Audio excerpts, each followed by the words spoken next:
धन धन सतगुरु तेरा ही आसरा। मालिक की प्यारी साध संगत जी, अब अपना तन मन एकाग्र करके पूज्य गुरु जी के अनमोल पवित्र मुख वचनों को श्रवण करना है जी। धन धन सतगुरु तेरा ही आसरा। परम पिता परमात्मा सतगुरु मौला अल्लाह राम से जो प्यार मोहब्बत करते हैं, जो उसके राह पे चला करते हैं, उनके इरादे बुलंद होते हैं, उनके दिलो दिमाग में सतगुरु मौला समाये होते हैं। मालिक के राह पे चलना कोई आसान काम नहीं, लेकिन असंभव नहीं है। चलते हैं मालिक के प्यारे, चलते हैं जिन पे रहमो करम है मालिक का, चलते हैं जो नफ़ शैतान से यानी मन जालिम से लड़ते हैं, चलते हैं जो सतगुरु के वचनों पे 100% अमल करते हैं। और जो चलते हैं वो खुद तो क्या, उनके बाल बच्चे तो क्या, उनकी वो कुलें जो गुजर गई और वो कुलें जो भी इस दुनिया में नहीं आई, उनकी वजह से ही उन सब का उद्धार हो जाता है।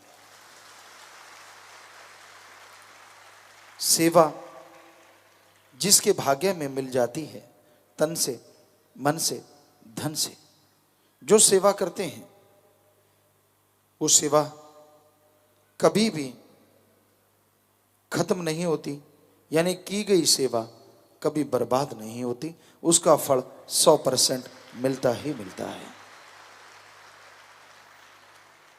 आदमी का मन बड़ा जालिम है, मनमते लोग बड़े जालिम है, काल तो महाजालिम है।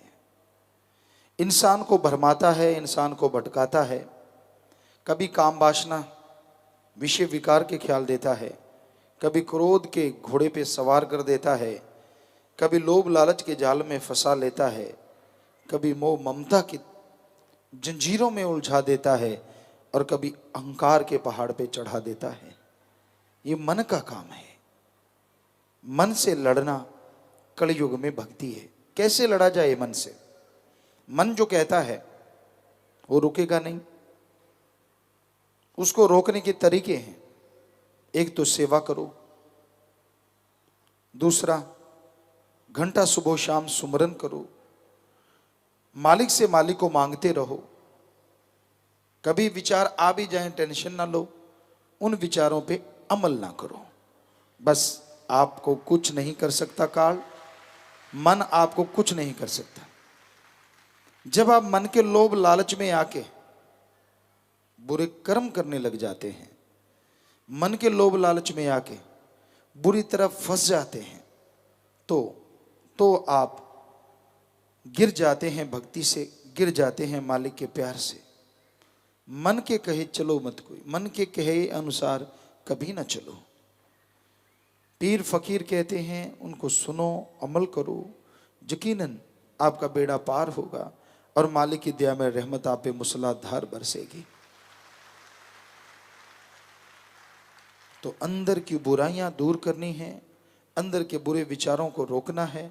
बस सुमन कीजिए, सेवा कीजिए, सबका भला मांगिए। छोटी छोटी बातों के लिए उलझो मत। आदमी अपने पांव पे कुल्हाड़ा मारता है जब जरा जरा सी बात के लिए झगड़े शुरू कर देता है, टोंट कसता है, एक दूसरे को बुरा कहता है। वो खुद बुरा होता है, उसकी भक्ति कट जाती है, मालिक की निगाहों से दूर हो जाता है।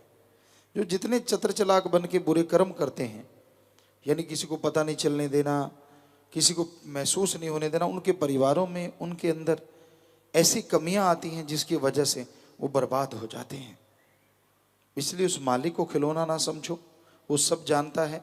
आप कब क्या, कहाँ, क्या सोच रहे हैं, क्या करने वाले हैं, उसको पहले से मालूम है। कई कहते जब भगवान को मालूम होता है वो रोकता क्यों नहीं? रोकता है।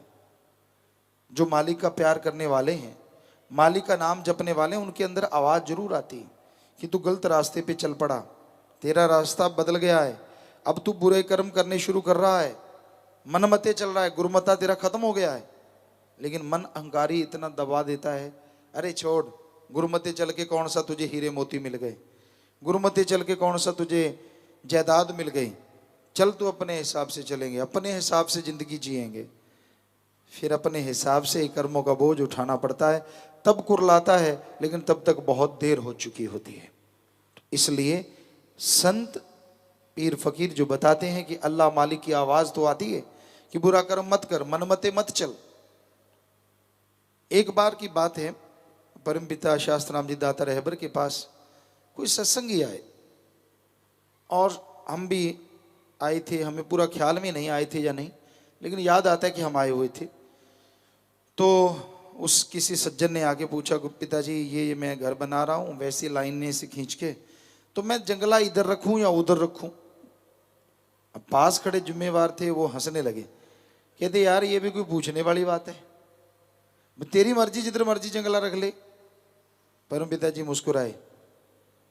सत्संगी कहने लगा, नहीं मैं तो पिताजी से पूछूंगा। तो बेपरवाह जी ने फरमाया, गुरसिख की भावना होती है, जो जंगला भी पूछ के रखते हैं उनके मकानों की रक्षा भी फिर मालिक ही किया करते हैं। सो ये तो एक उदाहरण है। कहने का मतलब, जो गुरुमुखता की राह पे चल पड़े तो फिर दुनिया के तानों से या दुनिया की बातों से उलझना क्या, किसी से लड़ना क्या। आप अपने रास्ते पे चलते जाइए, अपने आप रक्षा संभाल सदगुरु मौला करेंगे।